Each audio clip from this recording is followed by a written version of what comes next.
ሰላም ሰላም ውድ የመድፈኞቹ ቤተሰቦች እንዴት ቆያችሁልን? በዛሬው ጥጡ ክለባችን አርሰናል ይመለከቱ አሁናዊ አዳዲስ መረጃዎችን ይዘን መጥተናል። አብራችሁን ቆዩ ውድ ቤተሰቦች። እንደተለመደው ለቻናሉ አዲስ ከሆናችሁ በቅድሚያ ቻናሉን ሰብስክራይብ በማድረግ ቤተሰብ ሁኑን። አሁን ወደ መረጃዎች አለፍን። አብራችሁን ቆዩ። ውድ ቤተሰቦች በዛሬ ቆይታችን ከምንመለከታቸው ጉዳዮች መካከል ስለ ማርቴሊ ቆይታ እንዲሁም ኤክራም ኮኖር ክለባችን አርሰናል ከላሊጋ አጥቂ ያስፈርማል አለ፣ የፋቢዮ ቬራ ሁኔታ እንዲሁም ጆን ስቶንስ ወደ ለንደን ክለብ ያመራል ተባለ፣ ወደ ቼልሲ ወይስ ወደ አርሰናል የሚለውን እንመለከታል። እንዲሁም ቤን ጃኮብ ስለ ቡርኖ ጉማሬሽ አሁናዊ አዲስ መረጃን ይዞቷም የአርቴታና የካላፊዮሪ አስተቶችን የምንመለከት ሲሆን እንዲሁም የስኮት አቋም አሁን ላይ ታውቋል። ወደ ክለባችን አርሰናል ያመራል ወይስ ወደ ሌላኞቹ የሊጉ ክለቦች ያመራል የሚሆን እንመለከታ። እንዲሁም ሪስ ኔልሰን ፈላጊዎቹ እንደበዙና ቶም ካንቶን ከክለባችን ስለሚለቁ ተጫዋቾች አዲስ መረጃን ይዞቷል። ወሬያቸው ያልቆሙት ባርኮላና ሁሊያን አልቫሬዝን የሚመለከት ሲሆን እንዲሁም ስለ ሳሊባ ተተኪዎች አዳዲስ መረጃዎች አሉ። አብራችሁን ቆዩ። አሁን ለቶ መረጃዎች አለፍን። አብራችሁን ቆዩ። አትሌቲኮ ማድሪድና አርሰናል በሁሊያን አልቫሬዝ ዝውውር ላይ አሁንም ጉነት ለማድረግ ዝግጁ ናቸው ተባለ።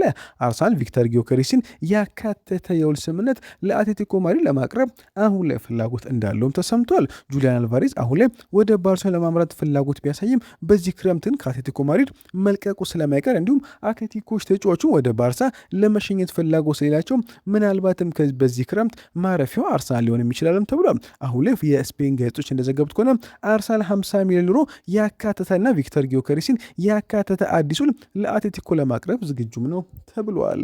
ማኑ ኮኔ በዚህ ክረምት ወደ ፕሪሚየር ሊግ ለመዞር ትልቅ ፍላጎት አለው ተባለ። አርሰናል የሮማን አማካይ ከሚከታተሉት ክለቦች መካከል አንዱ ሲሆን እንዲሁም ሌላኛው እንግሊዝ ፕሪሚየር ሊግ ክለብ ማንቸስተር ሲቲም ተጫዋቹን ለማስፈረም ፍላጎት አሳይቷልም ተብሏል። ኢንተር ሚላን በወዱ ላይ ቢኖርም ፈረንሳይ ተጫዋች ግን ወደ እንግሊዝ መዘዋወርን ቅድሚያ እየሰጠም ነው ተብሏል። ስለሆነም ክለባችን አርሰናል በሚቀጥሉት ሳምንታት ስለ ፈረንሳዊ አማካይ አንዳንድ ሁኔታዎችን ማጣራቱን ይቀጥላልም ተብለዋል። ማንቸስተር ሲቲ የእንግሊዝ ወጣቶች ብሔራዊ ቡድን ተጫዋች የሆኑን የ16 ዓመቱን አማካይ ሚሼል ዱንካን ለማስፈረም ከስምምነት ላይ ደርሷል ተባለ። ተጫዋቹ ከአርሰናል ለመውጣት መወሰኑ ተከትሎ አርሰናል ለዱንካ ጥሩ የሆነ ረጅም ጊዜ ውል አቅርቦለት የነበር ቢሆንም አማካዩ ሲቲን ፕሮጀክት መርጧል። በስኮላርሺፕ ደረጃ ከመቀላቀል በፊት የሕክምና ምርመራውን ያጠናቃልም ተብሏል። በመቀጠልም ፕሮፌሽናሉ ይፈራረማል ሲል ዴቪድ ኦርነስቲን አረጋግጦታል። ዴቪድ ኦርነስቲን በተጨማሪም አርሰናል ለአንድ ከፍተኛ ብቃት ላለው ተጫዋች ትልቅ ወጪ ለማውጣት ዝግጁም ነው አለ። ነገር ግን የተጠየቀው ዋጋ ከገለቡ ግምት ጋር ከተጣጣመ ብቻ ነው አርሰናል ትልቅ ዋጋ ሊያወጣ ዝግጁ ነው ተብለዋል። አርሰናል ከኤሚሬትስ አየር መንገድ ጋር የነበረው የስፖንሰርሺፕ ስምምነት አሁን ያለው ውል ከማብቃቱ በፊት ከ2 ዓመት በፊት አራዝሟል። የታደሰው ስምምነት ክለቡ እስከ 28 በዓመት እስከ 45 ሚሊዮን ፓውንድ ያገኘበት ከነበረው ቀዳሚ ውል በከፍተኛ ሁኔታ እንደሚበልጥም ታውቋል። አርሰናል ሆነ ኤሚሬትስ የአዲሱን ውል የፋይናንስ ዝርዝር እስካሁን ባይገልጹም ክለባችን አሁን ላይ ከኤሚሬትስ ጋር አዲስ ውል መፈራረሙ ተሰምቷል። አርሰናል በዊሊያም ሳሊባ የጤንነት ስጋት ምክንያት የመሃል ተከላካይ ለማስፈረም ያደርገውን ጥረት ሊያጠናክር ይችላል ተባለ።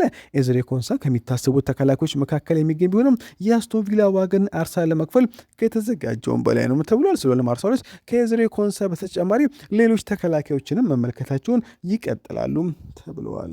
ገነር ብሎክ ዛሬ ከሰዓት ባወጣው አዲስ ዘገባ መሰረት በአስቶን ቪላ ከፍተኛ ዋጋ ጥያቄ ምክንያት በሞርጋን ሮጀርስ ላይ የነበራቸውን ፍላጎት አርሰናሎች ካቆሙ በኋላ አሁን ወይሎች የማጥቃት አማራጮች ትኩረት አድርጓልም ተብሏል። ብራድሊ ባርኮላ በአንድሪያ ቤርታ እጩዎች ዝርዝር ውስጥ ከፍሎ የሚገኝ ቢሆንም ፒኤስጂ የመሸጥ ፍላጎት የለውም ተብሏል። ዋጋውም ከ100 ሚሊዮን ፓውንድ በላይ እንደተገመተም ተዘግቧል። ሚኬል አርቴታ አሁንም የሁሊያን አልቫሬስ ትልቅ አድናቂ ሆነው ቀጥሏል። ምንም እንኳን አትሌቲኮ ማድሪድ ተጫዋቹን ለመሸጥ ፍላጎት ባይኖርም ሲል ገነር ብሎክ ዘግቦታል። ዩሬን ቲምበር ኦገስት 1 አርሰናል ከጂሮና ጋር ለሚያደርገው የመጀመሪያ የቅድመ ወደ ዝግጅት ጨዋታ ዝግጁ ይሆናልም ተባለ። ቶም ካንቶን ሚዲያ ከአርሰናል ስለሚወጡ ተጫዋቾች በተመለከተ አዲስ መረጃን ይዞ ወጣ። እንደ ፋቢዮ ቬራ፣ ጋብሪኤል ጄሱስ ያሉ ተጫዋቾች የሌሎች ክለቦች የመጀመሪያ ምርጫ አይደሉም። ስለዚህ ማንኛውም ተጫዋች መውጣት በኦገስት ወር ክለቦች ሌሎች አማራጮቻቸውን ሲፈትሹ ሊከሰት የሚችልበት እድል ሰፊ ነውም ብሏል። አንድሪያ ቤርታ ከክለቡ ለሚወጡ ተጫዋቾች ጥሩ የስምምነት ዋጋ እንዲያገኝ አሁንም ጫና የተደረገበት ነው ሲል ቶም ካንቶን ሚዲያ ዘግቦታል። የአርሰናሉ የክንፍ ተጫዋች ሪስ ኔልሰን ከበርካታ የውጭ ሀገር ክለቦች ፍላጎት እየሳበ ይገኛል ተባለ። ከእነዚህ መካከል ቤኔፊካና ቫሌንሲያ ሁኔታውን በቅርበት ከሚከታተሉት ክለቦች መካከል ናቸውም ተብሏል። የ26 ዓመቱ አጥቂ የመጨረሻ የኮንትራት ዓመቱ ላይ በመድረሱና በሚቀጥለው የውድድር ዘመን መጨረሻ ነፃ ወኪል የሚሆን በመሆኑ በዚህ ክረምት ከአርሰናል ለቆ መውጣት ይችላልም ተብሏል።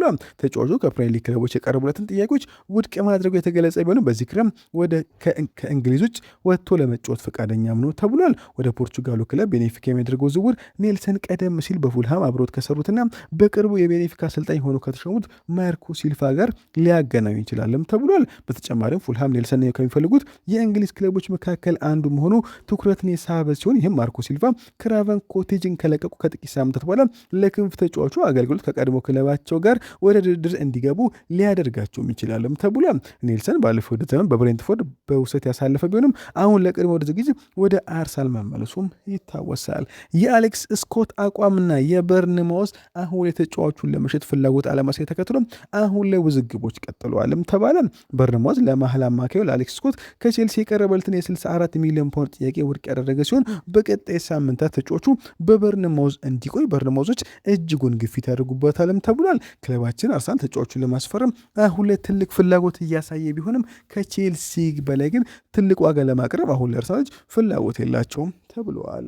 በ2023 ከብሪስቶል ሲቲ በ25 ሚሊዮን ፓውንድ በርንማውዝ የተቀላቀለ የሁለት ዓመቱ አማካኝ አሁን ባለው ውል 2 ዓመት ብቻ ይቀሩታል። በርንማውዝ ይፋ በሆነ መንገድ ለተጫዋቹም ሆነ ለሚፈልጉት ክለቦች ባስተላለፈው መልክ ተጫዋቹ አሁን ባለው ኮንትራቱ ቢሆን እንኳን በደቡብ ባህር ዳርቻው ክለብ እንደሚቆይ አጥብቆ ይናገራሉ። ሆኖም ግን ክለባችን አርሰናል ተጫዋቹን አሁን ላይ ለማስፈረም ዝግጁ እንደሆነ ቢቢሲ ስፖርት አያይዘው ዘግቦታል። ሪካርዶ ካላፊዮሪ ወደ ቡድኑ ወደ ስብስብ በመለሱ አስተያየትን ሰጠ። ከክረምት ረፍት በኋላ ተመልሰናል። ስንወጣ ሻምፒዮን ሆነን ነበር፣ ስንመለስም ሻምፒዮን ሆነን የተመለስ ነው ብሏል። ብቸኛው ልዩነት በዚህ ጊዜ ይበልጥ የተራብን መሆናችን ሊጉን ማሸነፍ ዘና እንድትል አያደርግም፣ ይልቁንም ከሌላ መቆየት የምትመጥን መሆንን ማረጋገጥ እንድትፈልግ ያደርግሃልም ብሏል። አሁን ሻምፒዮን ስለሆን እያንዳንዱ ክለብ እኛን ለማሸነፍ እንደሚፈልግ እናውቃለን። ያ ያገኘነው ፈተና ለእሱም ዝግጁም ነን ብሏል። ዋንጫዎችን ለማስጠበቅ ተመልሰናል፣ ቦታችን ለማስጠበቅ ተመልሰናል እና ባለፈው ውድድር ዘመን ካደረግነው በላይ ጠንክረን ለመታገል አሁን ላይ ዝግጁም ነን ብሏል። ይህ ስብስብ ራሱን ማሻሻል ለመቀጠል የሚያስችል አእምሮ ጥንካሬ ያለው ሲሆን ገና የተሻለ ነገር ወደፊት እንዲመጣም እናምናለን ሲል ካላፊዮሪ ተናግሯል። ሚኬል አርቴታ በዓለም ዋንጫ አሸናፊ ተጫዋቾች ላይ አስተያየት ሰጠ። ለእነሱ እጅግ በጣም ደስ ብሎኛል። የፍጻሜ ጨዋታ ሲጠናቀቅ እያንዳንዱ ተጫዋች ደውዬ እንኳን ደስ አለ ካሉ የመጀመሪያ ሰዎች አንዱ መሆኔን አረጋግጥላቸዋለሁ። ተጫዋቾች የዓለም ሻምፒዮን ሲሆኑ ማየት ለየትኛውም አሰልጣኝ ልዩ ስሜት አለው ያለ ሲሆን 3 የዓለም ሻምፒዮኖች ወደ መልበሻ ቤታችን ተመልሰው ሲገቡ የተለየ ነገር ይዞ ይመጣሉ ብሏል። ከፍ ያለ የራስ መተማመን ልምድና እምነት ይዞ ነው የሚመለሱት። እነዚህ አጋጣሚዎች በዙሪያቸው ያሉት ሁሉን ያነሳሳሉ ብሏል። አርቴታ ሲቀጥልም በአርሰናል ሁልጊዜም ለተጫዋቾች እንደምናገረው ከቡድን አጋሮች በላይም እኛ ቤተሰብ ነን። ከኛ መካከል አንዱ አስደናቂ ነገር ሲያሳካ ሁላችንም በአንድነት እናከብራለን። እዚህ የገነባነው ባህል እሱ ነው ሲል ተናግረዋል።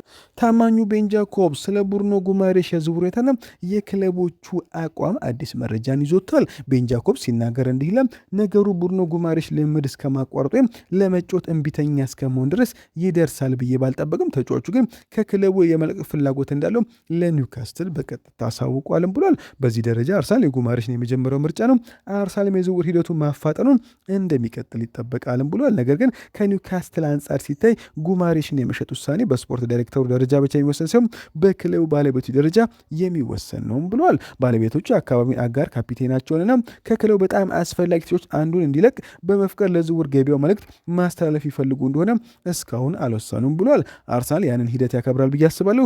ኒውካስትል ጥብቅ አቋም ይዞ የሚቀርቡለትን ጥያቄዎች በሙሉ ውድቅ በማድረግ ጉማሬሽን አልሸጥም ካለ አርሰናል ፊቱን የሚያዞርባቸው ሌሎች ኢላማዎች ተጫዋቾችም አሉም ብሏል። ቤን ጃኮብስ ሲቀጥል ከኒውካስትል ውስጡ የምንጮች እንደሰማሁት ከሆነ 85 ሚሊዮን ፓውንድ ሲደመር 15 ሚሊዮን ፓውንድ ተጨማሪ ክፍያዎች ወይም 90 ሚሊዮን ፓውንድ ሲደመር 10 ሚሊዮን ፓውንድ ተጨማሪ ክፍያዎች ከቀረበ ጥያቄው ተቀባይነት ያለው ተደርጎ ይወሰዳልም ብሏል። ከአርሰናል በኩል ደግሞ ክለቡ መጀመሪያም ደረጃ ከ75 እስከ 80 ሚሊዮን ፓውንድ የሚደርስ ጥያቄ ማቅረብ ቢያንስ የድርድር በር ለመክፈትና በዝውውሩ ዙሪያ ያለውን በዝውውር ዙሪያ ያለውን ጥርጣሬ ለማስወገድ በቂ ነው ብሎ ያምናሉም ብሏል። አርሰናል እንቅስቃሴን ያደርግ ይገኛል። ነገርም በመጀመሪያ ዋጋ ጥያቄ መጠን ላይ ትልቅ ትኩረት መስጠት አያስፈልግም ብዬ አስባለሁ። ይህም በዝውውር ገበያ ውስጥ የድርድር ሂደቱን አካል ብቻ ያደርጓል ሲል ቤን ጃኮብስ ተናግሯል። ፍራዝ ፍሌቸር ጆን ስቶንስ ወደ ለንደን የመዘወር ፍላጎት አለው አለ። ልምድ ያለውን የእንግሊዝ ተከላካይ ፕሪሚየር ሊግ እግር ኳስ ህይወትም በዋና ከተማዋ ለንደን ለመቀጠል ዝግጁም ነው ተብሏል። አርሰናል ስቶንስ ከአሰልጣኝ ሚኬል አርቴታ ጋር ባለው ቅርበት ምክንያት በዝውውር ውድድሩ ላይ በጥቂቱ የተሻለ እድል እንዳለው ይታመናልም ተብሏል። ሆኖም ቼልሲም በውድድሩ ላይ በጽኑ አቋም ላይ ይገኛል ተባለ። ቼልሲዎች ስቶንስን በመሀል ተከላካይ እጩ ዝርዝራቸው ውስጥ አካተታል። ተጫዋቹን በዝቅተኛ ወጪ የሚጠይቅና ለስብስባቸው አመራርነት እንዲሁም የፕሪሚየር ሊግ ልምድን የሚያመጣ አድርገው ይመለከቱታልም ተብሏል። ስለሆነም አርሰናል አሁን ላይ ከቼልሲ ጋር ሆን ጆን ስቶንስን ለማስፈረም ትልቅ ፉክክር ይገጥመዋልም ተብለዋል። ስፔን ብራዚል በወጣው አዲስ ዘገባ መሰረት ማንቸስተር ሲቲና አርሰናል የፍላሚንጎን ተስፋ ሰጪ ተጫዋች ካዋፓቡናን ለማስፈረም በሚያደርጉ ጥረት ቀጣዩን እርምጃ ወስደዋልም ተባለ። የ15 ዓመቱ አማካይ ላይ ያለው ፍላጎት የጨመረ መጣቱም የተጫዋቹ ቤተሰቦች ወደ አውሮፓ በመጓዝ አሁን ላይ ከአርሰናል ምናልባትም ከማንቸስተር ሲቲ ጋር ለመስማማት ዝግጁም ናቸውም ተብለዋል። የጀርመኑ ክለብ የሃምቡርግ የፋይናንስ ኃላፊ ኤሪክ ቬር ከፋቢዮ ቬራ በአንዱ ረጃጅም የመረጃ ዳቶች የተደገፈ ግልጽ የፋይናንስ ጥያቄ ለአርሰናል ማቅረባቸውንም አረጋግጠዋል።